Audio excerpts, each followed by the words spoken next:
अस्सलाम वालेकुम नाज़रीन, प्रोग्राम हादी सेहत में वेलकम। मेरा नाम हकीम नासिर अली मिन्हास है। उम्मीद करता हूँ आप सब खैरियत से होंगे। नाज़रीन, आज आपको जिस मर्दाना बीमारी के बारे में बताऊँगा वो है वेरिकोसील। वेरिकोसील क्या है, इसके कितने ग्रेड्स होते हैं, इसके असबाब और अलामात क्या हैं और तिब में इसका इलाज क्या है। वेरिकोसील एक ऐसा मर्ज़ है जिसकी वजह से बहुत से मर्द बांझपन का शिकार हो जाते हैं और औलाद पैदा करने के काबिल नहीं रहते। नाज़रीन, जैसे कि आप जानते हैं कि मर्दों के अंदर टेस्टिकल्स मौजूद होते हैं, एक दाएं जानिब होता है, एक बाएं जानिब होता है। ये टेस्टिकल्स एक थैली के अंदर मौजूद होते हैं जिसे हम स्कॉटम कहते हैं। वेरिकोसील से मुराद टेस्टिकल्स के गिर्द जो स्कॉटम के साथ वेन्स होती है उनका फूल जाना है। स्कॉटम से मुराद इंसानी जिस्म की वो थैली है जिसमें टेस्टिकल्स मौजूद होते हैं। ये मर्ज ज़्यादातर लेफ्ट टेस्टिकल्स में होता है। वेरिकोसील की एक काफ़ी कम्प्लेक्स टर्म है। इंसान के रिप्रोडक्टिव सिस्टम में टेस्टिकल्स शामिल होते हैं। ये टेस्टिकल्स की ढीली स्किन स्कॉटम में मौजूद होती है।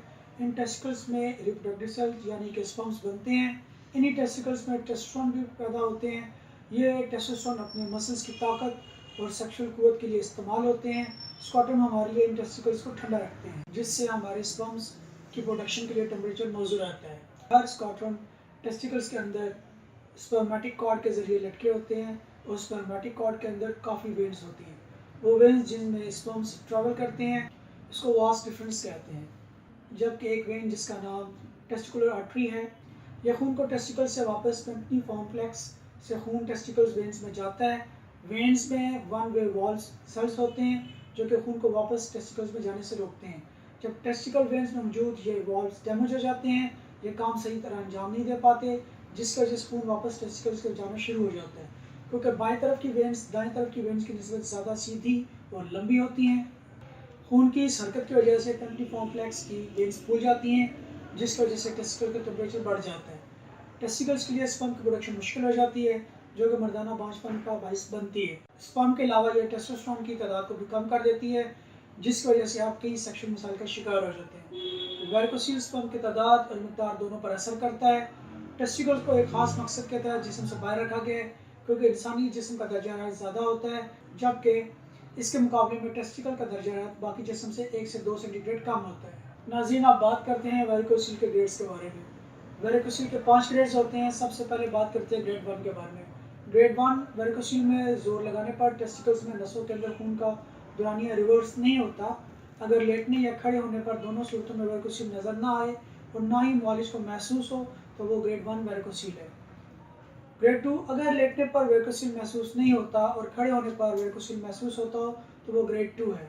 ग्रेड 3 अगर लेटने और खड़े होने दोनों सूरतों में वेरिकोसील महसूस हो तो वो ग्रेड 3 है। अगर वेरिकोसील की वेन्स में सोजन है, अगर लेटने या खड़े होने पर दोनों सूरतों में वेरिकोसील की जो वेन्स हैं अगर इनका डायमीटर 2 mm से ऊपर है वो वेरिकोसील ग्रेड 3 या 4 है।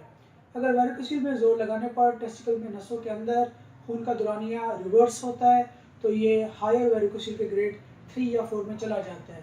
ग्रेड 4 अगर लेटने और खड़े होने पर दोनों वेन्स नज़र आती हैं और हाथ लगाने पर महसूस होती हैं तो वो ग्रेड 4 है। ग्रेड 5 अगर टेस्टिकल का साइज़ छोटा हो गया तो इसको ग्रेड 5 कहा जाता है। ऐसी किसी भी सूरत में फ़ौरन अपने स्पर्म का टेस्ट करवाएं या फिर टेस्टोस्टेरोन लेवल चेक करवाएं। वेरिकोसील की मंदरजा झैल अलामात हैं टेस्टिकल्स में दर्द होना, टेस्टिकल्स में चुभन का होना, टेस्टिकल्स की थैली के नज़दीक सोजन, स्कॉटम के अंदर वेन्स का फूल जाना, टेस्टिकल्स का सिकुड़ जाना। इस बीमारी में खुशी के ऊपर एक उभार सा मालूम होता है जो नीचे से खुला हुआ और ऊपर से तंग और गिरादार होता है। मरीज़ चिड़चिड़ापन का शिकार हो जाता है, मरीज़ डिप्रेशन में चला जाता है। वह नाज़रीन, आप वेरिकोसील के असबाब के बारे में बात करते हैं। 15 से 30 साल के दरमियान मर्दों को वेरिकोसील होने के इम्कानात ज़्यादा होते हैं। जो मर्द ज़्यादा वज़न उठाते हैं उनको ये मर्ज ज़्यादा होता है। ज़्यादा वज़न उठाने से बाईजानिब की टेस्टिकल की वेन्स पर ज़्यादा इफेक्ट होता है। गुर्दे की खराबी, मैदे की खराबी, कब्ज़, बवासीर, खून का गाढ़ापन या खून में कोलेस्ट्रॉल का बढ़ जाना, तम्बाकू नोशी, सिगरेट नोशी, शराब नोशी। ऐसे लोग जिनको मोटापे की बीमारी होती है उनको ये मर्ज हो सकता है। वो लोग जो जिगर के किसी मर्ज में मुब्तला हो उनको भी ये बीमारी हो सकती है। नाज़रीन, वेरिकोसील की वजह से लो स्पर्म काउंट भी डेवलप हो जाता है। इस वजह से ओलिगोस्पर्मिया डेवलप हो सकता है और बाज़ औक़ात ऐसा भी होता है कि ज़ीरो स्पर्म काउंट यानी कि एज़ोस्पर्मिया भी डेवलप हो जाए। नाज़रीन, मैं आपको ये कहना चाहूँगा कि में वेरिकोसील का तरीका इलाज नहायत मौसर और पुरअसर है जो कि वेरिकोसील को मुकम्मल ख़त्मा कर देता है। कुदरती तरीका इलाज ये ऐसा इलाज है जिसके रिजल्ट मुस्तकिल हैं। हादिद वाहना पर मेडिकल रिपोर्ट्स की मदद से मरीज़ में मर्ज़ की तशख़ीस की जाती है और मरीज़ में वेरिकोसील की नोयत को मालूम किया जाता है। हादिद वाहना पर बगैर ऑपरेशन वेरिकोसील का 100% इलाज मुमकिन है। हादिद वाहना पर वेरिकोसील के असल असबाब को नज़र रखकर इसका इलाज किया जाता है। वेरिकोसील के इलाज के बाद ओलिगोस्पर्मिया और नेक्रोस्पर्मिया की बीमारी से निजात हासिल हो जाती है। तो फिर आज हादिद वाहना पर तशरीफ़ लाएँ और मुकम्मल यकीन के साथ अपना इलाज करवाएँ। अल्लाह हाफ़िज़।